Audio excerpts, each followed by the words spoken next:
স্বাগত জানাচ্ছি কিশোর নিবেদিত প্রযত্নে বাংলাদেশ আয়োজনে। আপনাদের সঙ্গে আছি আমি ফাহমিদা শম্পা। রাজনীতিবিদদের কর্মকাণ্ড নিয়ে চুলচেরা বিশ্লেষণ, পাওয়া না পাওয়ার অভিযোগের তীর আর সমালোচনায় মুখর দেশের আমজনতা। তবে বাস্তবতা হচ্ছে এসব অভিযোগ নিয়ে রাজনীতিবিদদের কি জবাব, কি বা ভাবছেন তারা। জনগণের অভিযোগ ও ধারণার পরিপ্রেক্ষিতে রাজনীতিবিদরা সমাজ, দল, রাষ্ট্র, অর্থব্যবস্থা, শিক্ষা ব্যবস্থা সব কিছু নিয়ে কি ভাবছেন সেসব তুলে ধরবো আমাদের এই আয়োজনে। একটি সুনির্দিষ্ট বিষয়ে দুটি ভিন্ন মত অথবা একই মত উঠে আসতে পারে আমাদের এই আলোচনাতে। আমাদের আজকের আলোচনার বিষয় বিএনপির নতুন কর্মসূচিতে আওয়ামী লীগ কি শঙ্কিত। আর আলোচনা আমাদের সঙ্গে স্টুডিওতে আছেন বাংলাদেশ আওয়ামী লীগের সাবেক সংসদ সদস্য অধ্যাপক ডাক্তার হাবিবে মিল্লাত এবং আছেন বিএনপির জাতীয় নির্বাহী কমিটির সদস্য শেখ রবিউল আলম। দুজনকেই স্বাগত জানাচ্ছি আমার আজকের এই আয়োজনে। আমি শুরু যদি করি একটু শেখ রবিউল আলম আপনার কাছ থেকে। আমরা মূল ইস্যুতে বা যে আলোচনাটির জন্য বিষয় ঠিক করেছি সেখানে যাব, তবে তার আগে দুজনই বর্ণাঢ্য রাজনৈতিক ক্যারিয়ার আছে। একটু শুনে নিতে চাই আপনার রাজনৈতিক জীবন সম্পর্কে, কবে কখন কোথা থেকে পথ চলা শুরু এবং সেই পথ চলার কোন পর্যায়ে এখন বর্তমানে আছেন। 2 মিনিট শুনতে চাই। ধন্যবাদ আপনাকে। ধন্যবাদ প্রিয় সহ-আলোচক এবং এই মুহূর্তে ডিবিসি টেলিভিশনের সাথে যারা যুক্ত আছেন। আমার রাজনীতিতে শুরু হচ্ছে ঢাকা বিশ্ববিদ্যালয়ের ছাত্রদলের মাধ্যমে। যদিও ছাত্রদলের খুব গুরুত্বপূর্ণ পদে থেকে দায়িত্ব পালনের সুযোগ আমার হয়নি। আমি মহসিন হলের ছাত্র ছিলাম এবং প্রথমে ওই হল শাখার কমিটির সদস্য ছিলাম, পরবর্তীতে ওই হল শাখার ছাত্রদলের কমিটির সহসভাপতি ছিলাম এবং যখন বিশ্ববিদ্যালয় ত্যাগ করি তার আগের যে কমিটিটা হয়েছিল সেই কমিটি ঢাকা বিশ্ববিদ্যালয়ের ছাত্রদলের সদস্য ছিলাম মাত্র। পরিপূর্ণভাবে পলিটিক্সে আসি ঢাকা মহানগর বিএনপির রাজনীতিতে। সেখানে আমি একবার তৃণমূল থেকে শুরু করি, ওয়ার্ড বিএনপির জেনারেল সেক্রেটারি হই প্রথমে, সেটা হচ্ছে 92-93 দিকে। তারপর ওয়ার্ড বিএনপির প্রেসিডেন্ট ছিলাম, ধানমন্ডি থানা বিএনপির সিনিয়র জয়েন্ট সেক্রেটারি ছিলাম, জেনারেল সেক্রেটারি ছিলাম, প্রেসিডেন্ট ছিলাম। ঢাকা মহানগর বিএনপিতে আপনার সিনিয়র জয়েন্ট সেক্রেটারি হিসেবে দায়িত্ব পালন করেছি, কাজ করেছি। এখন আছি বিএনপির জাতীয় নির্বাহী কমিটিতে এবং অতি সম্প্রতি দল আমাকে বিএনপির চেয়ারপারসনের ফরেন অ্যাফেয়ার্স অ্যাডভাইজারি যে কমিটি আছে তার স্পেশাল অ্যাসিস্ট্যান্ট হিসেবে দায়িত্ব দিয়েছে। প্রায় 32-33 বছরের রাজনীতির ক্যারিয়ার। মাঠ পর্যায় থেকে করছি, দলের হয়ে কাজ করছি এবং ঝুঁকি নিচ্ছি, দলের সাথে থাকছি, আন্দোলন সংগ্রামে নিজেকে ব্রত রেখেছি।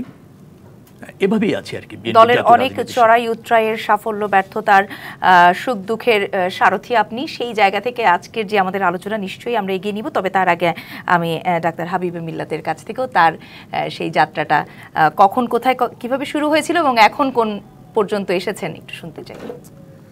প্রথমত রাজনীতির সাথে আমার আসলে ছোটবেলা থেকে সম্পর্ক ছিল না। ভালো ছাত্র ছিলাম, পড়াশোনা করতাম, খেলাধুলা করতাম, পড়াশোনায় মেতে থাকতাম।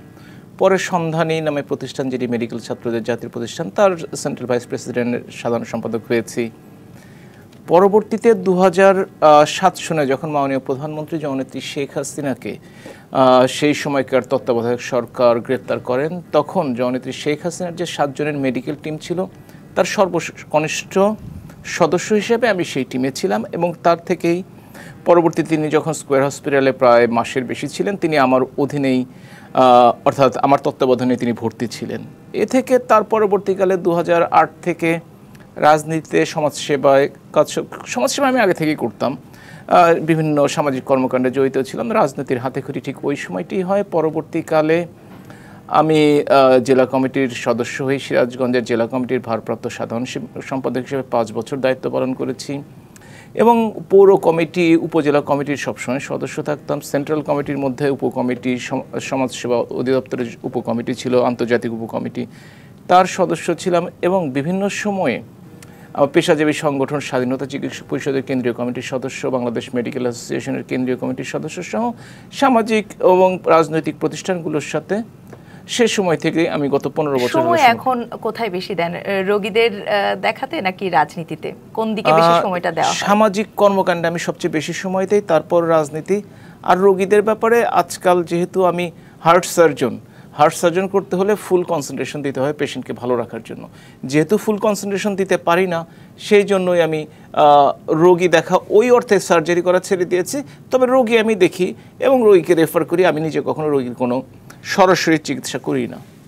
জি, অনেক অনেক ধন্যবাদ। আপনাদের দুজনেরই রাজনৈতিক যে বর্ণাঢ্য ক্যারিয়ার আছে, একজনের 30 বছরের উপর, আরেকজনের বলছিলেন যে 15 বছর 16 বছর তো হবেই, এবং দুজনেই যেই বড় দুটি রাজনৈতিক দল আছে সেখানে গুরুত্বপূর্ণ অবস্থানে আছেন। যেহেতু নতুন কর্মসূচি নিয়ে আলোচনা আমরা আজকে শুনতে চাই, তাই আমি শেখ রবিউল আলম আপনার কাছে প্রশ্নটা রাখি। বলা হচ্ছে যে বিএনপি আবারও নতুন কর্মসূচি নিয়ে মাঠে সরব হচ্ছে। প্রশ্নটা হচ্ছে, নতুন করে আন্দোলন কর্মসূচি দেবেন নাকি কিছুটা বিরতি দিয়ে আবারও সেই পুরনো রুটিন কর্মসূচিতেই আপনারা ফিরবেন? ধন্যবাদ আপনাকে। দেখুন, একটা রাজনৈতিক সংকট বিরাজ করছে দেশে। আওয়ামী লীগ রাজনৈতিক আদর্শচ্যুত হয়ে যে কোনো মূল্যে ক্ষমতায় থাকছে রাষ্ট্রযন্ত্র ব্যবহার করে, এবং এই প্রক্রিয়ায় আওয়ামী লীগ ক্ষমতায় থাকতে গিয়ে দেশ আজকে কিন্তু সংকটে পড়েছে, বহুমুখী সংকটে পড়েছে। ধরেন, রাজনৈতিক সংকট আছে, অর্থনৈতিক অব্যবস্থাপনা আছে, আন্তর্জাতিক এবং আঞ্চলিক রাজনীতিতে বাংলাদেশ বিতর্কিত জায়গায় চলে যাচ্ছে।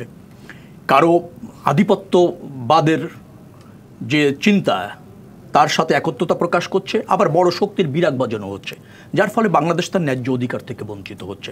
এবং আমি যদি এভাবে বলি, স্বাধীনতা সার্বভৌমত্ব বলতে যা বোঝায়, মানে স্বাধিকার যা বলতে যা বোঝায়, সেটা বাংলাদেশের মানুষ ক্রমাগতভাবে বঞ্চিত হচ্ছে। এই অবস্থার থেকে উত্তরণের জন্য বিএনপির কিন্তু আন্দোলন সংগ্রামে ব্রত রয়েছে। এবং আওয়ামী লীগ 2008-এ ক্ষমতায় আসার পর থেকে যে প্রক্রিয়ায় তারা ক্ষমতায় থাকছে এবং থাকতে চাইছে, তার বিরুদ্ধে গণমানুষের প্রতিবাদ রয়েছে। গণতন্ত্র, ভোটাধিকার, মানবাধিকার, সুশাসন, একটা জবাবদিহিমূলক সরকারের ঘাটতি তৈরি হয়েছে বাংলাদেশে। তো সেই লক্ষ্যে তো আমরা আন্দোলন সংগ্রাম করছি, আন্দোলন সংগ্রামে আমরা ব্রত আছি। আওয়ামী লীগ যে কোনো প্রক্রিয়া নির্বাচনটা করে ফেললো, করে শপথ নিয়েছে। আচ্ছা, আমরা দমন নিধনের শিকার হয়ে কারারুদ্ধ হয়েছি, অসংখ্য গ্রেপ্তার হয়েছে। তারপর আবার যে পরিস্থিতি এখন উদ্বুদ্ধ আছে, সেই পরিস্থিতি বিবেচনা করা, বিদ্যমান পরিস্থিতি, সম্ভাব্য পরিস্থিতি, পরিবর্তিত পরিস্থিতি বিবেচনা করে দলকে আবার নতুন করে শানিত করতে হচ্ছে, এবং সব মতের মানুষের সমন্বয় প্রয়োজন হচ্ছে। সব বিএনপির প্রতি যে জনসমর্থন রয়েছে, ওই সমর্থনটাকে জনশক্তিতে পরিণত করতে হচ্ছে। সেই জনশক্তিকে আবার একটা অপ্রতিরোধ্য শক্তিতে পরিণত করতে হচ্ছে। কারণ আওয়ামী লীগ, আমি আবারও বলছি, যে আদর্শচ্যুত হয়েছে, সে যে কোনো মূল্যে ক্ষমতায় চাচ্ছে, সেটা স্বৈর শাসকে পরিণত হয়েছে। একটা ধরেন পরিপূর্ণ স্বৈর শাসককে ক্ষমতার বাইরে গিয়ে রাজনীতিতে ফিরিয়ে আনার জন্য, আমি এই শব্দটা ব্যবহার করলাম, যে আওয়ামী লীগকে রাজনীতিতে ফিরিয়ে আনার জন্য এবং বাংলাদেশের মানুষের গণতান্ত্রিক অধিকার প্রতিষ্ঠিত করবার জন্য আমাদেরকে নতুন করে ভাবতে হচ্ছে, নতুন করে শানিত করতে হচ্ছে, নতুন করে সমন্বিত করতে হচ্ছে। একটু এই নতুনত্বের জায়গাটাই আমি আরেকটু পরিষ্কার করবার ছিল। আমরা কিছুদিন আগে দেখলাম যে আপনারা উত্তর দক্ষিণ যেই আহ্বায়ক কমিটিগুলো আছে, সেগুলোকে আপনাদের দলের মধ্যেও গুরুত্বপূর্ণ জায়গায় কিছু রদবদল হয়েছে। তার মানে আপনারা কিছুটা সাংগঠনিকভাবে নতুনত্ব আনবার যেটি বলছিলেন। কিন্তু কর্মসূচির কথা যদি বলি, শুধু কি দলেই এই রদবদলগুলো দিয়ে আপনারা শানিত করছেন, বা নতুন যেই কথাগুলো বললেন, বা আওয়ামী লীগের ব্যাপারে যে অভিযোগগুলো আপনারা বরাবর, সেগুলো কিন্তু আমরা 15-16 বছর ধরে একই কথাই শুনে আসছি, এবং যতবার আপনারা কর্মসূচি নিয়ে মাঠে নেমেছেন, ততবারই এই নতুন করে মাঠে নামছেন, এই কথাটাও শুনেছি। এবার আসলে আর কি নতুন থাকছে? আমি আপনাকে বলি, গণতান্ত্রিকভাবে একটা আন্দোলন বেগবান করবার জন্য যে সমস্ত কর্মসূচি আছে, তার প্রত্যেকটাই আমরা অনুসরণ করেছি। আপনাকে মনে রাখতে হবে যে 70-এর নির্বাচনের পর আওয়ামী লীগ যখন ক্ষমতার জন্য আন্দোলন করছিল অবিভক্ত পাকিস্তানের, তাই না, মেজরিটি পার্টির হিসেবে, নেতা হিসেবে তো বঙ্গবন্ধু শেখ মুজিবুর রহমান হবেন পাকিস্তানের আপনার প্রধানমন্ত্রী। এই যে ক্ষমতা হস্তান্তরের যে রাজনৈতিক আন্দোলন করছিল, সেটাও কিন্তু নস্যাৎ হয়ে চলেছিল, এবং সেই রাজনৈতিক আন্দোলন কিন্তু ব্যর্থ হয়েছিল। পরবর্তীতে সেটাকে সশস্ত্র সংগ্রামে পরিণত করতে হয়েছে, আপনি মনে রাখবেন। অর্থাৎ বাঙালি অফিসাররা যদি ওই দিন বিদ্রোহ না করতো, রিভোল্ট না করতো, আর যদি সাধারণ মানুষ হাতে অস্ত্র তুলে না নিত, তাহলে ওই ন্যায্য আন্দোলনটাও কিন্তু আপনার প্রতিষ্ঠিত করা যাচ্ছিল না, বিজয় অর্জন করা যাচ্ছিল না। রাজনৈতিক আন্দোলন কোনো কোনো সময় মুখ থুবড়ে পড়ে, কিন্তু তার মানে এটা বৃথা যায় না, সেটাকে আবার শানিত করতে। আমি শেষ করবো একটু বলে, আজকে আমাদের যে আন্দোলন, আমরা গণতান্ত্রিক ভাবধারার মধ্যে থেকে আন্দোলন করছি, সমাবেশ, বিক্ষোভ, প্রতিবাদ, প্রতিরোধ, সেখানে সরকার বল প্রয়োগ করছে, এবং ধরেন গণগ্রেপ্তার করছে, নির্যাতন করছে, নিধন করছে, হত্যারও শিকার হচ্ছে আমাদের নেতাকর্মীরা, হত্যার শিকার হচ্ছে। এখন একটি রাজনৈতিক দলের কর্মীরা যে যে ঝুঁকি নেওয়া দরকার গণতান্ত্রিক ব্যবস্থার মধ্যে, তাই করছে। এখন ধরেন আওয়ামী লীগ যে প্রক্রিয়া দমন নিধন করছে, তা তো অস্ত্র তুলে নিতে হয়। এখন আমরা তো আলাদা মানচিত্র চাই না, আমরা তো আলাদা স্বাধীন দেশ চাই না, যার ফলে আপনি সেটাও পারছেন না। আপনাকে কি করতে হচ্ছে? সর্বোচ্চ ঝুঁকি নিয়ে স্যাক্রিফাইস করে গণমানুষকে সাথে নিয়ে দুর্বার আন্দোলন করে ক্ষমতার পরিবর্তন করতে হচ্ছে। আমরা সেই কাজটি করছি। গণমানুষের অংশটুকু কোথায় আছে, কিভাবে আছে, সেটি আমি শুনবো আপনার কাছ থেকে। তবে ডাক্তার হাবিবে মিল্লাতের কাছ থেকে একটু শুনতে চাই। এই যে বিএনপি পরিকল্পনার কথা অনেকটা কিন্তু বলে দিল, আমরাও দেখছি যে তারা সাংগঠনিকভাবে নতুনভাবে আসবার চেষ্টা করছে, তাদের যে শরিক দলগুলো আছে তাদের সঙ্গে নিয়মিত বৈঠক করে নতুন করে কর্মসূচি নিয়ে মাঠে আসছে। আপনারা তার বিপরীতে কি পরিকল্পনা করছেন? এটা কি নতুন কিছু আপনি দেখতে পাচ্ছেন? এটা তো গত 16-17 বছর এবং বাকি গত 2 বছর খুব দেখতে পাচ্ছি। বিএনপির এই ঢাকা কমিটি পরিবর্তন এর আগেও হয়েছে এবং ওই নোটিশের মাধ্যমে হয়েছে, লন্ডন থেকে নির্দেশনা এসে হয়েছে। পার্টি শক্তিশালী হয়েছে কিনা, তবে কেউ কেউ লাভবান হয়েছে। আর দ্বিতীয়টি হচ্ছে এই যে আন্দোলনের কথা নতুন করে শুরু করার কথা, সত্যিকার অর্থে এটা একটা কৌতুকে পরিণত হয়েছে। আমি আসলে কাউকে ছোট করার জন্য বলছি না, কারণ অতীতে যখন বিএনপি সম্বন্ধে বললে বলা হয় ঈদের পরে, রোজার পর, ছুটির পর, পূজার পর, এই ধরনের কথাবার্তা কিন্তু চালু আছে। ব্যাপারটি একটি ব্যাপার খেয়াল করেন যে মহান মুক্তিযুদ্ধের সময় বাংলাদেশ আওয়ামী লীগ জনগণের ভোটে নির্বাচিত হয়ে ক্ষমতা পায়নি। আন্দোলন কিন্তু একটা যৌক্তিক পর্যায়ে পৌঁছেছে, মানুষ অস্ত্র হাতে তুলে নিয়েছে। কেন তুলে নিয়েছে? এই কারণেই যে ওই দাবিগুলোর প্রতি মানুষের সমর্থন ছিল, মানুষের সম্পৃক্ততা ছিল। আর এখন কেন কথা শুনছে না? কারণ তারা যে দাবিগুলো করতে বা করার চেষ্টা করছে গত 1.5-2 বছর হলো, সেগুলো জনগণের সাথে তেমন কোনো সম্পৃক্ততা নাই। তাদের দাবিগুলোর মধ্যে কি আছে? সরকারকে সরাতে হবে, নির্বাচন কমিশন পুনর্গঠন করতে হবে, এই ধরনের কিছু দাবি দেওয়া তাদের মধ্যে আছে। জনগণ চিন্তা করে দেখে যে যদি সরকার পরিবর্তন হয়ে যায়, এক ব্যক্তির বদলে আরেক ব্যক্তির পরিবর্তন হলো, তাহলে কি আমাদের ভাগ্যের কি পরিবর্তন হলো? কিংবা এই জাতীয় পার্টি, বিএনপি, আওয়ামী লীগ 3 সরকারই তো অতীতে ক্ষমতায় ছিল, আওয়ামী লীগ এখনও ক্ষমতায় আছে। এই 3 সরকারের সময় তারা কোন সরকারের সময় সবচেয়ে ভালো আছে বা ভালো থেকেছে? বিচার বিবেচনা করে দেখে যে বিএনপি জাতীয় পার্টির সময় এমন কোনো আহামরি কেউ ভালো ছিল না যে আওয়ামী লীগের সময় তার চেয়ে খারাপ কেউ আছে, বঞ্চ ভালোই আছে। সুতরাং কেন জনগণ সম্পৃক্ত হবে? আরেকটি কথা বলে নিই, আমি জনগণের সম্পৃক্ততায় যাবার আগে একটু প্রশ্ন রাখতে চাই। অভিযোগের তো আসলে আপনাদের বিরুদ্ধে অনেক অভিযোগ। কিছুক্ষণ আগেও বলছিলেন তিনি যে আপনারা যে কোনো আন্দোলনে দমন পীড়ন চালান, বাধা দেবার চেষ্টা করেন, পাল্টা সমাবেশ ডাকেন যদিও স্বীকার করেন না, পুলিশকেও মাঝে মাঝে বা প্রশাসনকেও ব্যবহার করেন। এই অভিযোগগুলো তো ঢালাওভাবে আছে, আবার কখনো কখনো আমরা এর সত্যতাও কিন্তু অনেক সময় পেয়েছি। এই কাজগুলো তাহলে কেন করেন যদি তাদের আন্দোলন এত জোরালো নাই হয়? আংশিকভাবে সত্য নয় সেটা তো আমি কখনোই বলবো না, অবশ্যই সেটুকু স্বীকার করব। কিন্তু যারা রাজনীতি করে আমাদের মতো দেশে, বলেন এই 53 বছরের ইতিহাসে যে সরকারি ক্ষমতায় থাকুক, কোন বিরোধী দল এই অভিযোগটি করেনি? কিন্তু অভিযোগ করে অভিযোগের সাথে জনগণকে সম্পৃক্ত করেছে এবং সরকার পতন ঘটিয়েছে, তার প্রমাণ আওয়ামী লীগ দেখেছে বারবার। আপনি যদি দেখেন 90-এর এরশাদ বিরোধী আন্দোলন, একটা পর্যায়ে বিএনপি আওয়ামী লীগ একসাথে ছিল, বিএনপির ভূমিকা আছে, কোনো সন্দেহ নেই। পরবর্তীতে 96-তে বিএনপি সরকারকে হটিয়ে দেওয়া হলো, তারাও তো ওই সময় পুলিশকে ব্যবহার করেছে। তখন রাজপথে মার খেয়েছেন বলে এখন সেই শোধ নিচ্ছেন, এভাবে কি ব্যাপারটা দেখার সুযোগ আছে কিনা? ওভাবে সুযোগ নেই আসলে, ব্যাপারটা এভাবে দেখার সুযোগ আছে। বিরোধী দলের রাজনীতি করতে হলে দূরদর্শী নেতৃত্বের সাথে সাথে কর্মীদেরকে কিছুটা প্রতিকূল অবস্থার মুখোমুখি হতে হবে, প্রতিকূল অবস্থায় চলতে হবে, তাহলে বিরোধী দলের রাজনীতি। শুধু অভিযোগ করে এই রাজনীতি থেকে সমাধান পাওয়া যাবে না। আপনাকে একটাই কথা বলি, আপনি বলেন যে বিগত কয়েকদিন হলো আমি কোটা আন্দোলনে যাচ্ছি না, আমি যে উদাহরণ দেওয়ার চেষ্টা করছি। এই যে কোটা ব্যাপারে যে আন্দোলনটি ছাত্ররা গড়ে তুলেছে, তারা কিন্তু তাদের কিন্তু আমরা একদিনকে চিনিও না যে ভালো নেতা হিসেবে, কিংবা তারা যে অতীতে রাজনীতি করে কিংবা নেতৃত্ব দিয়ে বিরাট কিছু করেছে তাও কিন্তু না। কিন্তু দেখেন প্রত্যেকটি মানুষের কিন্তু একটি সহানুভূতির জায়গা তারা তৈরি করতে পেরেছে, প্রত্যেক না হলে অধিকাংশ মানুষের। সেই জায়গাটিতে তারা এই জন্যই কিন্তু এখনো টিকে আছে। অনেকেই সমর্থন দিচ্ছেন, অনেকেই দূর থেকে সহযোগিতা করার কথা বলছেন, কিন্তু মাঠে তো তারা আছে এবং মাঠে তারা কিন্তু সত্যিকার অর্থে একটা চমৎকার আন্দোলন গড়ে তুলতে পেরেছে। কিন্তু বিএনপি বা তাদের সাথে যে 65টি বা 63টি দল আছে নাম সর্বস্ব, তাদেরকে তো আজকে পর্যন্ত এই ধরনের আন্দোলন চালিয়ে বা আন্দোলন করার কোনো অভিযোগ দেখতে পেলাম না। আমি যেই কোটা প্রসঙ্গে আসলে বলছিলেন, আপনি আপনার ভাষ্যমত একটি চমৎকার আন্দোলন করছে, কিন্তু আপনার দলের মধ্য থেকে কিন্তু এই ধরনের আন্দোলনের সাথে বিএনপি জামাতের ইন্ধন আছে, তারা পেছন থেকে কলকাঠি নাড়ছে, এই ধরনের অভিযোগ, ঢালা অভিযোগ দায়িত্বশীল ব্যক্তিদের মুখ থেকে আমরা শুনেছি। কেন তাহলে সমস্ত অভিযোগ কোনো আন্দোলন ও সংগ্রাম হলেই সেটি সাথে কোনো না কোনোভাবে বিএনপি জামাতকে যুক্ত করবার আপনারা চেষ্টা করেন? সেটি জানতে চাইব একটি বিরতির পর ঘুরে এসে। কিশোর নিবেদিত প্রযত্নে বাংলাদেশ অনুষ্ঠানে নিচ্ছি একটি বিরতি, ফিরছি একটু পর। আমন্ত্রণ আরও একবার কিশোর নিবেদিত প্রযত্নে বাংলাদেশ আয়োজনে। আজ আমরা কথা বলছি বিএনপির নতুন কর্মসূচিতে আওয়ামী লীগকে শঙ্কিত। আর আলোচনায় স্টুডিওতে আছেন সঙ্গে বাংলাদেশ আওয়ামী লীগের সাবেক সংসদ সদস্য অধ্যাপক ডাক্তার হাবিবে মিল্লাত এবং আছেন বিএনপির জাতীয় নির্বাহী কমিটির সদস্য শেখ রবিউল আলম। শেখ রবিউল আলম, জনগণের সম্পৃক্ততার যে অংশটুকু বলছিলেন সেটি নিয়ে আসলে প্রশ্ন, শুধু আমার না, নিশ্চয়ই এর আগেও এই প্রশ্নটা উঠে এসেছে যে বলা হয় যে আপনাদের আন্দোলনের এই যে ধারাবাহিকভাবে প্রতিবারই নতুন করে শুরু করেন কিন্তু ফলাফল আসলে কাঙ্ক্ষিতভাবে আসে না। এর মূল কারণ রাজনৈতিক আন্দোলনের সঙ্গে যখন সাধারণ মানুষ সম্পৃক্ত হয় তখনই আসলে আমরা অতীতের ইতিহাসে দেখেছি সফলতাগুলো এসেছে, কিন্তু আপনারা বরাবরই সাধারণ মানুষকে আপনাদের আন্দোলনে টানতে ব্যর্থ হয়েছেন।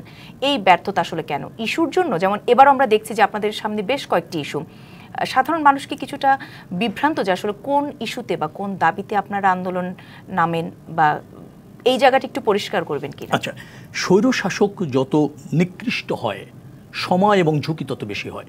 সুয়ার্তকে তো অনেকদিন সময় লেগেছে, স্টালিনকে সময় লেগেছে না, হোসনি মুবারককে সময় লেগেছে না, আইয়ুবকেও সময় লেগেছিল, ইয়াহিয়ার বিরুদ্ধে সময় লেগেছিল।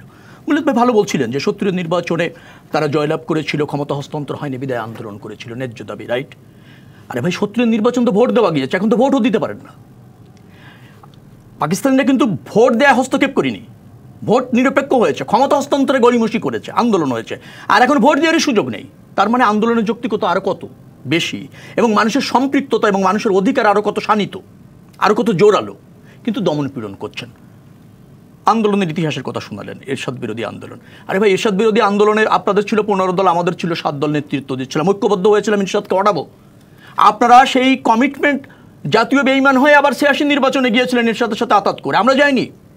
আমাদের নেতৃত্বে আন্দোলন অব্যাহত ছিল, এবং ৮৬ নির্বাচনে গিয়ে ৫০ আসন পেয়ে এরশাদ থেকে প্রতারিত হয়ে আবার এসে আমাদের সাথে যুক্ত হয়েছিলেন, এবং আমাদের নেতৃত্বে আন্দোলন হয়েছিল। আপনারা আমাদের সহযোগী শক্তি হিসেবে কাজ করেছেন এবং এরশাদের পতন হয়েছে।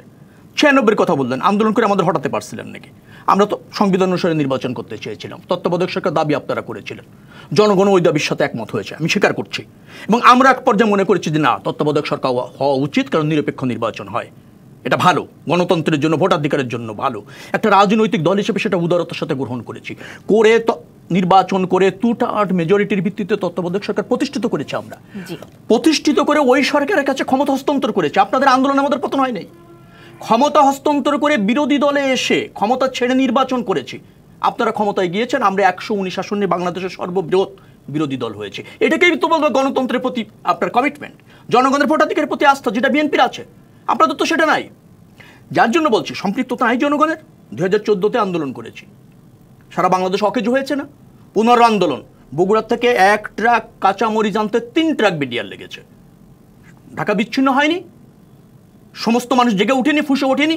কিন্তু তারপরও তো আপনাদের যে কাঙ্ক্ষিত লক্ষ্য সরকার পতন, সেটি তো পারেনি। আমি আপনাকে কথাটা বলছি, সরকার আওয়ামী লীগের রাজনৈতিক পতন হয়েছে, ক্ষমতার বাইরে আওয়ামী লীগকে নিয়ে যায়নি। কারণ আমি আবারও বলছি, আওয়ামী লীগ একই সাথে স্বৈরতন্ত্র শাসক, একই সাথে ফ্যাসিজম কায়েম করেছে। জি, আমরা অতীতের যেই কথাগুলো বারবারই আসলে কথা প্রসঙ্গেই তো আসে, সেগুলো শুনছিলাম, কিন্তু আমরা আসলে সামনের দিনে কর্মীদের যারা নিশ্চয়ই এখন শুনছেন, বা সাধারণ মানুষ যাদেরকে নিয়ে আসলে আন্দোলনের পরিকল্পনা আপনারা করছেন, কি নতুনত্ব থাকবে এবারের পরিকল্পনায়? সেই সঙ্গে যেটি ইস্যুর কথা বলছিলাম, যে খালেদা জিয়ার আপনাদের মুক্তির দাবি, নাকি দ্রব্যমূল্যের যে ঊর্ধ্বগতি সেইটার দাবি, নাকি ভারত ইস্যুতে, মানে ফোকাল পয়েন্ট আসলে কোনটা থাকবে? আমি আপনাকে বলি, এই সরকারের অধীনে জাতীয় নির্বাচন হবে, গণতন্ত্র, ভোটাধিকার, সুশাসন, কার্যকর পার্লামেন্ট, জবাবদিহিমূলক সরকার দরকার। ৫ বছরে ভোট তো একটা হয়ে গিয়েছে, ৫ বছর আগে তো নিশ্চয় আর হবে না। এই ৫ বছর কি তাহলে এভাবে আন্দোলন চালিয়ে যাবেন আপনারা? বিষয়টা এরকম না, ভোট হতেই হবে। যে ভোটটা হয়েছে জনগণের প্রতিনিধিত্বশীল সরকার হয়নি, জনগণের ভোটে নির্বাচিত সরকার না।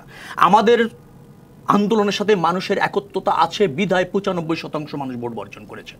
স্থানীয় সরকার নির্বাচন উৎসব মুখের পরিবেশ হয়, আয়োজন করতে গিয়েছে, সেখানে ৫%-এর বেশি ভোট পড়েনি। তার মানে হচ্ছে কি, গণমানুষ বিএনপির সাথে আছে, বিএনপির ন্যায্য অবস্থান থেকে আন্দোলন সংগ্রাম করছে। হ্যাঁ, আমি ওই দায়িত্ব নিচ্ছি যে সরকারকে আপনি পতন ঘটাতে পারেননি, কারণ সরকার কিন্তু রাজনৈতিকভাবে বেঁচে নেই। সরকার আছে প্রশাসন যন্ত্রের, রাষ্ট্র মেশিনারিজ ব্যবহার করে বেঁচে।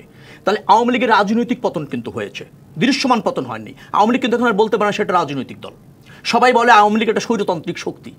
তারা এই যে রাজনৈতিক পতনটা আওয়ামী লীগের রয়েছে সেটা এক ধরনের বিজয়, আর দৃশ্যমান পতন এটা এদেশের মানুষ করে ছাড়বে, আর তার নেতৃত্ব বিএনপি দেবে।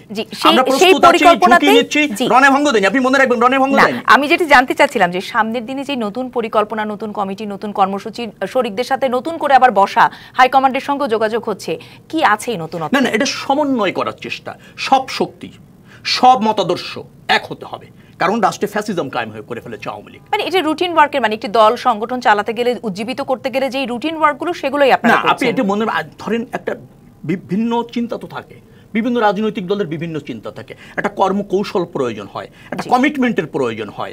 যেহেতু দীর্ঘদিন ধরে আন্দোলনটা চলছে, আবার এখানে গোয়েন্দা সংস্থা এবং আওয়ামী লীগের কূটকৌশল আছে, তাতে যাতে বিভ্রান্ত না হয় সেগুলিকে সমন্বয় করে শানিত করতে হয়।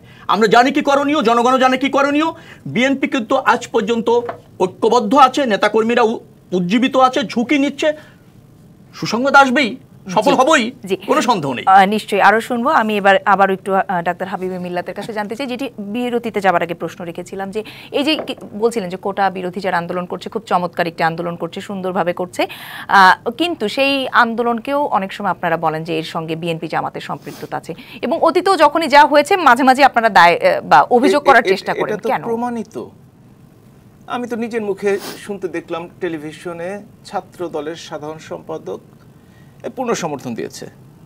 আমি তো বিএনপির মহাসচিব মির্জা ফখরুল ইসলাম আলমগীরকে নিজে মুখে শুনতে দেখলাম যে আমাদের সমর্থন আছে। তাহলে কি তাদের পরিকল্পনা একটি সুন্দর আন্দোলন হচ্ছে? না, তাদের পরিকল্পনা হচ্ছে না, তাদের অবস্থানটা হচ্ছে পরজীবীর মতো। ধরেন একটা গাছ যখন বেড়ে ওঠার চেষ্টা করে, তখন তার পিছনে যদি কোনো গাছ, ছোটোখাটো গাছগুলো বেড়ে ওঠা, তার সাথে সাথে বেড়ে ওঠার চেষ্টা করে। কীভাবে বলি, বিএনপি 17 বছর হলো আন্দোলন করে যাচ্ছে, 17 বছরের বেশি সময় ধরে, কিন্তু আন্দোলনের সফলতার মুখ দেখেনি। অতীতেও আমরা দেখেছি এই কোটা বিরোধী আন্দোলনে বিএনপির সমর্থন দিয়ে ভেবেছে যদি ছাত্ররা সরকার একটু ধাক্কা দিতে পারে, দেখি আমরা সাথে থাকতে পারি কিনা। আমরা নিরাপদ সড়ক আন্দোলনে একই জিনিস দেখেছি, এবারও দেখলাম। এমনকি হেফাজতের আন্দোলনে একই জিনিস আমি নিজের কানে শুনেছি রেডিওতে। বেগম খালেদা জিয়া তখন তাদের পার্টির চেয়ারপারসন ছিলেন, তিনি নিজে তাদেরকে সহযোগিতার কথা বলেছেন। সুতরাং বিএনপির অবস্থাটা হয়েছে কি, যে নিজের যখন শক্তি থাকে না, তখন অন্য যে কোনো শক্তির উপর ভর করে চলার চেষ্টা করে। আর রাজনীতিতে এইটা যারা করে তারা কখনোই নিজের পায়ে দাঁড়াতে পারে না। বিএনপি, আমাদের সম্বন্ধে, রাজনীতির সম্বন্ধে অনেক কথা বলা হয়েছে। বিএনপির কথা শুনলে আপনারা সবাই ছোটোবেলায় নিশ্চয়ই পড়েছেন সেই রবার্ট ব্রুস, স্কটিশ সেই কিং, যিনি মাকড়সার জাল দেখে 7ম যুদ্ধে যে জয়ী হয়েছিলেন।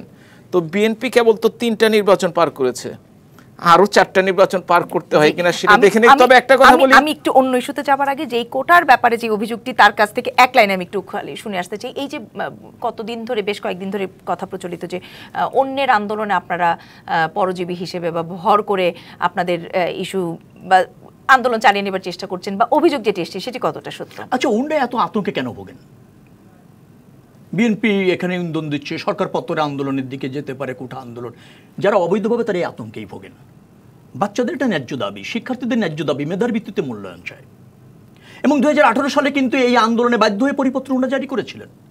সেখান থেকে আবার কূটকৌশল হয়ে সরকার যে প্রক্রিয়া অবলম্বন করতে যাচ্ছে সেটা তো ধরেন সাম্য নয়, সেটা তো ন্যায্য নয়।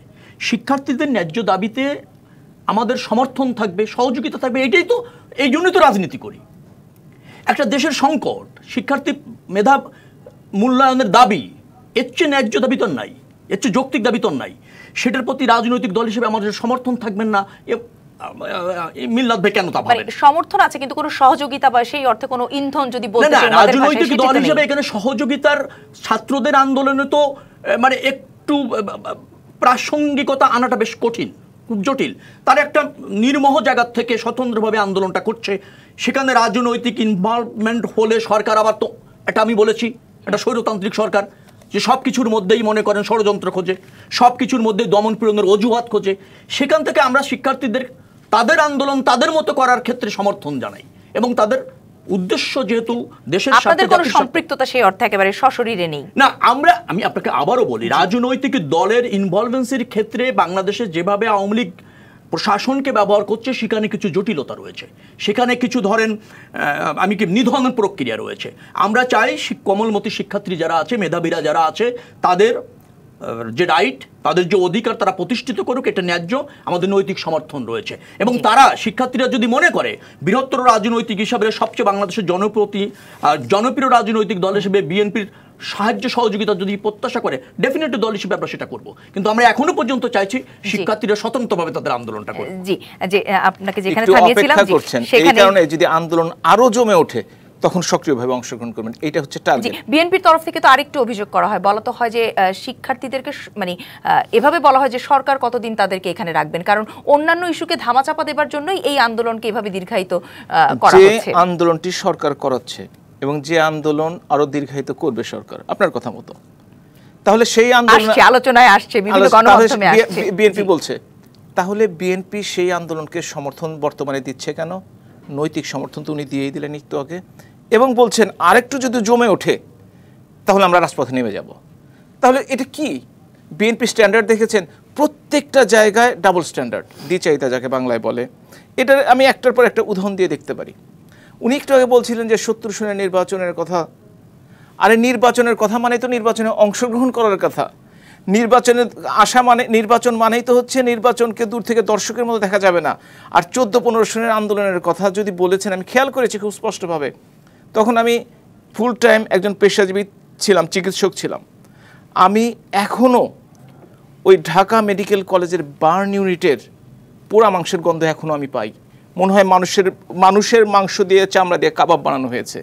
মনে হয় যারা মরে গেছে, আল্লাহ তাআলা তাদের ভালো করুক, তারা বেঁচে গেছে। যারা বেঁচে আছে এখনও তারা পঙ্গুত্বের অসহায়ত্ব নিয়ে তারা বেঁচে আছে এই বিএনপি জামাতের জন্য। এবং এই জন্যই তাদের এই দীর্ঘশ্বাস, তাদের এই বদদোয়ার জন্যই বিএনপি কিন্তু আজকে দাঁড়াতে পারছে না। যতদিন পর্যন্ত তারা জাতির কাছে 14-15 আন্দোলনের নামে সহিংসতার ব্যাপারে ক্ষমা না চাইবে, ততদিন পর্যন্ত আইমই না বিএনপি রাষ্ট্র ক্ষমতায় যাওয়ার যে স্বপ্ন দেখছে সেটা কখনোই স্বপ্ন হবে না। এবার একটু বর্তমান প্রসঙ্গে আসি, যেটি নিয়ে আমরা কথা বলছিলাম, যে তাদের তো আসলে পরিকল্পনা আছে। তিনি বলছিলেন যে তারা আবারও একটু রিশাফল করছেন, সবার সঙ্গে বিভিন্ন ঐক্যমতের সঙ্গে বসার চেষ্টা করছেন। আমি তো রবার্ট ব্রুসের কথা বলেই দিয়েছি। জি, কিন্তু যতই মুখে আপনারা বলেন না কেন, আপনাদের তো রাজনৈতিকভাবে মোকাবেলার একটি প্রস্তুতি থাকে। আতঙ্ক না, রাজনৈতিকভাবে নিশ্চয়ই আপনাদেরও কিছু দল হিসেবে পরিকল্পনা আছে। বাংলাদেশ আওয়ামী লীগ 75 বছরের পুরনো একটি দল। এই দলটি 75 বছরের মধ্যে 50 বছর বিরোধী দলে ছিল, 25 বছর মাত্র ক্ষমতায়। এবং বাংলাদেশ আওয়ামী লীগের অভিজ্ঞতা রয়েছে বিরোধী দলে থাকলে কীভাবে রাজনীতি করতে হয়, সরকারি দলে থাকলে কীভাবে রাজনীতি করতে হয়। বাংলাদেশ আওয়ামী লীগ যদি বিরোধী দলে থাকে, সেই সরকারে ঘুমাতে পারে না কেউ, কারণ জানে নুন থেকে চুন খুঁজলেই জনগণকে নিয়ে রাস্তায় আন্দোলন করবে।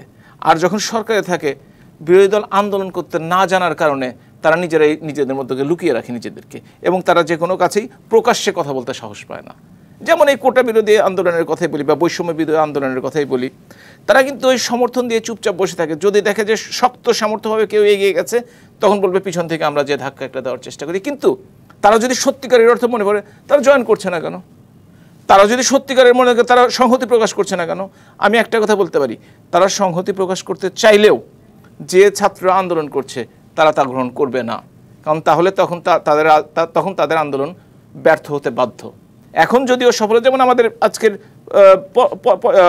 তথ্য প্রতিমন্ত্রী বলেছেন, সরকারের চাওয়া ছাত্রদের চাওয়ার মধ্যে কোনো পার্থক্য নেই। কোটা সংস্কার, কোটা বাতিলের কথা কিন্তু ছাত্ররা বলেনি। তারা কিন্তু এমন কিছু বলেনি যা নিয়ে আমরা মনে করতে পারি অবিবেচক। তারা যে কথাটি বলেছে সরকারও সেভাবেই ভাবছে। সুতরাং এখন যেহেতু ব্যাপারটি কোর্টের আওতায় আছে, কোর্টের আওতা থেকে আগামী মাসের অগাস্টের 4 না 5 তারিখের কথা 7 তারিখের কথা শুনেছি, সেটা থেকে বেরিয়ে এলে সরকার একটা সিদ্ধান্ত নিয়ে আসবে।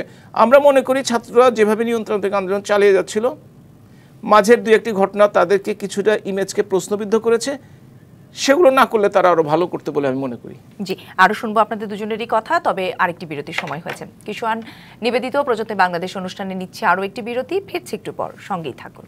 আমন্ত্রণ আরও একবার কিশোয়ান নিবেদিত প্রযত্নে বাংলাদেশ আয়োজনে বিএনপির নতুন কর্মসূচিতে আওয়ামী লীগ কি শঙ্কিত, সেই নিয়ে আজ আমরা আলোচনা করছি। সঙ্গে আছেন বাংলাদেশ আওয়ামী লীগের সাবেক সংসদ সদস্য অধ্যাপক ডাক্তার হাবিবে মিল্লাত এবং আছেন বিএনপির জাতীয় নির্বাহী কমিটির সদস্য শেখ রবিউল আলম।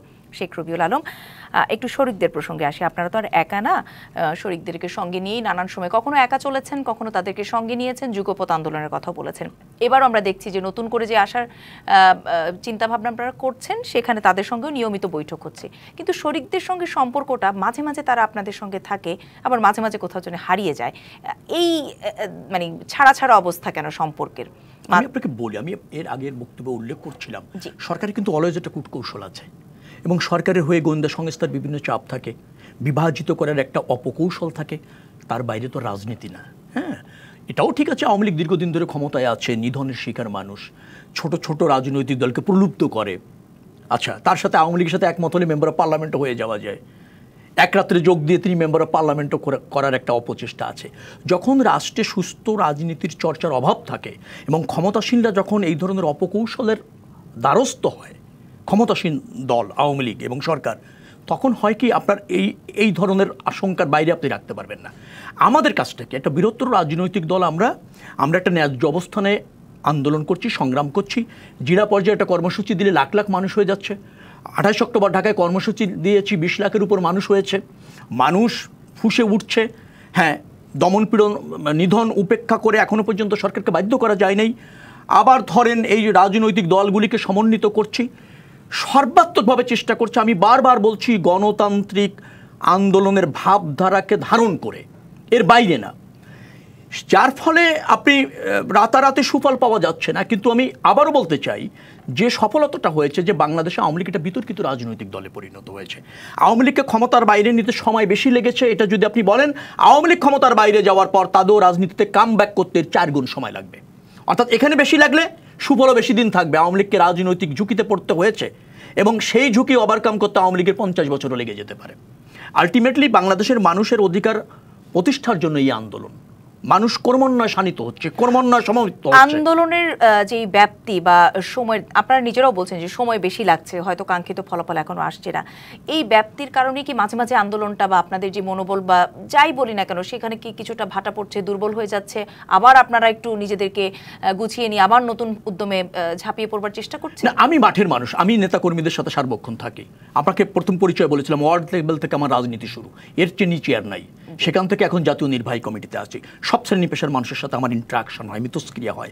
আমি দেখেছি যারা সবাই বদ্ধপরিকর, সবাই কর্মীরা তো বদ্ধপরিকর, কিন্তু এক লাইনে, যেহেতু আপনি মাঠে ঘাটে রাজনীতি করার মানুষ, আপনি নিজেও সেটি জানেন যে বারবার জনগণ ছাড়া আসলে রাজনীতির কোনো আসলে সেই অর্থে মূল্য বা মূল্যায়ন নেই। কিন্তু যেই জনগণকে সম্পৃক্ত বা যে জনগণের সাপোর্ট আপনারা মাঝে মাঝে পান, আবার বলছিলেন যে হারিয়ে যায়। না, হারিয়ে যায় আমি তা বলিনি। ইস্যুর অভাবে না, ইস্যুর অভাবে না, ইস্যু একটাই, এই সরকারকে যেতে হবে। গণতন্ত্রের উত্তরণ, ভোটাধিকার, জবাবদিহিমূলক সরকার হলে সব ইস্যু সমাধান হবে। আপনি কার্যকর জবাবদিহিমূলক সরকার যদি না পান, জনগণের ভোটে নির্বাচিত এবং জনগণের কাছে দায়বদ্ধ সরকার না পেলে কোনো ইস্যুরই সমাধান হবে না। আমি এক বাক্য দিয়ে শেষ করব, শরিকদের সাথে ব্যাপারটা আমি এক বাক্য দিয়ে শেষ করব। দেখেন, এই আন্দোলন, এই রাজনীতি, এখানে আধিপত্যবাদী শক্তি, আঞ্চলিক এবং আন্তর্জাতিক শক্তিও যুক্ত আছে। বাংলাদেশে একটা অনির্বাচিত সরকার থাকলে সে দুর্বল থাকে এবং তখন বাংলাদেশ থেকে যারা স্বার্থ উদ্ধার করতে চায়, যে সমস্ত প্রতিবেশী রাষ্ট্র অথবা ধরেন প্রভাবশালী রাষ্ট্র, তাদের সুবিধা হয়। আওয়ামী লীগ কিন্তু জাতীয় স্বার্থ বিসর্জন দিয়ে তাদের সাথেও আঘাত করেছে। অর্থাৎ আমাদেরকে ডোমেস্টিক্যালি প্রভাবক শক্তির বিরুদ্ধে লড়তে হচ্ছে, রিজিওনাল এবং ইন্টারন্যাশনাল প্রভাবক শক্তির বিরুদ্ধে লড়তে হচ্ছে, দেশের স্বার্থে, জাতীয় স্বার্থে। রাজনৈতিক দল হিসেবে সেই কাজটা আমরা করছি। আরো যে রাজনৈতিক দলগুলোর সঙ্গে আপনারা একত্রিত হবার চেষ্টা করছেন, একটু যদি তাদের সঙ্গে বর্তমান সমীকরণটা বলতেন, তারা কি আপনাদের সঙ্গে আছে না নেই? একেবারেই আছে, এবং আমাদের স্পষ্ট বাক্য, স্পষ্ট মেসেজ, রাজপথের আন্দোলনে, সরকার হটানোর আন্দোলনে যাকে রাজপথে পাওয়া যাবে তার সাথে ঐক্য হবে। যারা এই কমিটমেন্টে আসবে তার যে কোনো শক্তির সাথে আঘাত হতে পারে, সমঝোতা হতে পারে, ঐক্য হতে পারে। আর যারা রাজপথে থাকবে না, সেই ধরনের সমর্থন। তাহলে সামনের যে নতুন করে কর্মসূচির কথা আমরা শুনছি, সেটা কি হচ্ছে সরকার হটানোর আন্দোলন, দ্রব্যমূল্য, ভারত ইস্যু, না বেগম জিয়ার মুক্তি, কোনটা? এই সরকারের ক্ষমতার বাইরে গেলেই সব ইস্যুর সমাধান হবে। যে সরকার জনকল্যাণ বোঝে না, গায়ের জোরে ক্ষমতা থাকে, তার কাছে বিচ্ছিন্ন দাবি করে কোনো লাভ নেই। যদিও আমি স্পষ্ট উত্তর পেলাম না, যাই হোক, আমাকে একদম শেষ দিকে চলে আসতে হচ্ছে। ডাক্তার হাবিবে মিল্লাত, আপনাদেরকে এই যে রাজনৈতিক কূটকৌশল, ভাঙন, অনেক অভিযোগগুলোই দেওয়া হয়েছে, সেই অভিযোগগুলোর ব্যাপারে কিছু বলবেন কিনা? তার আগে আপনার একটা সরল মন্তব্যের আমি খুব প্রশংসা করি, যে আপনার কাছ থেকে কিন্তু কোনো সদুত্তর পেলাম না। আপনি কথাটি বলেছেন কিন্তু যে সঠিক উত্তরটি পেলাম না। এটাই বিএনপির সবচেয়ে বড় দোষ। যদি রাজনৈতিক তাদের সবচেয়ে বড় দোষ হয়ে থাকে, তারা আসলে কি করতে চায় আপনার মতো প্রেজেন্টার যদি বুঝতে না পারে সাধারণ জনগণ কিভাবে বুঝবে? সুতরাং সাধারণ জনগণ অলওয়েজ কনফিউজড। নেতাকর্মীরা তারা এইসব কথাবার্তা শুনে তারা হতোদ্যম হয়ে যায়। তারা বলে আমার এক নেতা এক কথা বলছে, আর এক নেতা আর এক কথা বলছে, আমি কিভাবে কি আন্দোলন করব? সুতরাং এটা খুবই সত্য কথা। এবং নেতৃত্বের ব্যর্থতার কারণেই বিএনপির যদিও দুই একটি ইস্যু আনার চেষ্টা করেছে, কিন্তু সঠিক নেতৃত্বের অভাবে সেটা মুখ থুবড়ে পড়েছে। এবং সেটা যদি থাকে, ইনশাল্লাহ কত বছর যে তাদেরকে ফিরে আসতে হবে সেটা তো আমাদের চিন্তা করতে হবে, বা আমাদের চিন্তা করার কিছু নেই আসলে। বিরোধী দল শক্তি আর যে চিন্তা বলছেন করছেন না, কিন্তু আমরা তো দেখি যে সব সময় মানে একটা তো চিন্তা থাকেই। রাজনীতি একটি গতিশীল প্রক্রিয়া, রাজনীতি একটি গতিশীল প্রক্রিয়া। যে কোনো রাজনৈতিক দলের কর্মসূচি নিয়ে রাজনীতি বেঁচে থাকবে, তাছাড়া রাজনৈতিক দল বেঁচে থাকতে পারে না। সুতরাং বাংলাদেশ আওয়ামী লীগ বিরোধী দল সরকারি দলে টিকে থাকতে হলে কিভাবে জনগণকে সাথে নিয়ে এগিয়ে যেতে হয় এর চেয়ে ভালো কেউ আর জানে না। আর যে শরিক দলগুলোর কথা বলছেন, সবার প্রতি আমি অশ্রদ্ধ সম্মান জানাই। আর যাই হোক, টেলিভিশনে হতে পারে, সাংবাদিক সম্মেলন, প্রেস ক্লাবে হতে পারে, জনসমর্থন বলতে আমাদের শরিকদের কথা বলেন আর ওনাদের শরিকদের কথা বলেন, শূন্যের কোঠায়। তাদের হয়তো কিছু কিছু নেতা আছে, কিন্তু নেতার বাইরে তাদের কোনো সমর্থন নেই। সুতরাং তাদের উপর ভরসা করে যদি কোনো আন্দোলন করতে হয়, সেই আন্দোলন ওই প্রেস ক্লাব ভিত্তিকই থাকবে। আর আপনাদের এই যে সুন্দর সুন্দর রুমে এসে আমরা আন্দোলনে যদি নাও যাই, যদি কর্মসূচিতেও যাই, যেটি তারা পরিকল্পনা করছে বা বলছে, চিন্তা ভাবনা করছে, সামনে নতুন হয়তো কর্মসূচি দিবে, কিন্তু তারপরে কি তাহলে আমরা পাল্টাপাল্টি এবার আপনাদেরও কর্মসূচি দেখবো, যেটি অতীতে দেখে এসেছি ধারাবাহিকভাবে? কর্মসূচি আর আন্দোলনের মধ্যে তো কোনো পার্থক্য নাই, কারণ আন্দোলনের অংশ হিসেবেই প্রত্যেকটার একটা টার্গেট থাকে। সেই টার্গেটটা ধীরে ধীরে কর্মসূচি ভিত্তিক হয়ে, কর্মসূচি আন্দোলন একই কথা, তারা সেই স্থির লক্ষ্যে পৌঁছাতে চায়। আপনার বাসায় একজন অনধিকার প্রকাশ করবে, আপনি কি প্রস্তুতি নেবেন না? বলবেন ঠিক আছে তাকে ঢুকতে দেই? আপনি কখনোই দিবেন না। সুতরাং বাংলাদেশ আওয়ামী লীগও চাইবে না তার গণ্ডির মধ্যে কাউকে ঢুকতে, এটাই স্বাভাবিক। বিএনপি সেটা চাইবে না। কিছুটা সংখ্যা কোথাও না কোথাও থেকেই যায়। কখনোই সংখ্যা থাকে না, প্রস্তুতির ব্যাপার থাকে। এবং এই প্রস্তুতিটা যারা আগে থেকে নিতে পারে, ওই যে পরীক্ষার ব্যাপার, দেখবেন যারা ভালো ছাত্র সারা বছর ধরে পড়াশোনা করে, আর যারা পড়াশোনায় তেমন কিছু না, পরীক্ষার আগে 3-4 দিন মাথা খুঁটে পড়াশোনার চেষ্টা করে। বিএনপি আওয়ামী লীগের মধ্যে পার্থক্য একটি, কারণ আওয়ামী লীগ বছর জুড়ে প্রোগ্রাম করে, এবং সেই প্রোগ্রামে কখনো কখনো বিএনপি প্রোগ্রাম করে। সেখানেই যে বলছিল যে 28শে অক্টোবরের কথা, দেখেন 8 মাস চলে গেছে, 8 মাস এখনো সেই পুরনো ইতিহাসই বলছি। আর আমি বলতে পারি গত মাসে কি হয়েছে, এ মাসে কি হয়েছে, সমস্ত প্রোগ্রামগুলো বলতে পারি। সুতরাং রাজনৈতিকভাবে টিকে থাকতে হলে রাজনৈতিক কর্মকাণ্ডকে জনগণকে সম্পৃক্ত করে রাজনৈতিক কর্মকাণ্ড এগিয়ে নিয়ে যেতে হবে। অনেক অনেক ধন্যবাদ আপনাদের দুজনকেই, যার যার দলের রাজনৈতিক প্রস্তুতি কথা আমাদের সঙ্গে তুলে ধরবার জন্য। আজ এখানেই শেষ করছি। কিশোর নিবেদিত প্রযত্নে বাংলাদেশ অনুষ্ঠানে থেকে আজ এখানেই বিদায় নিচ্ছি। দেখা হবে আগামী সপ্তাহে।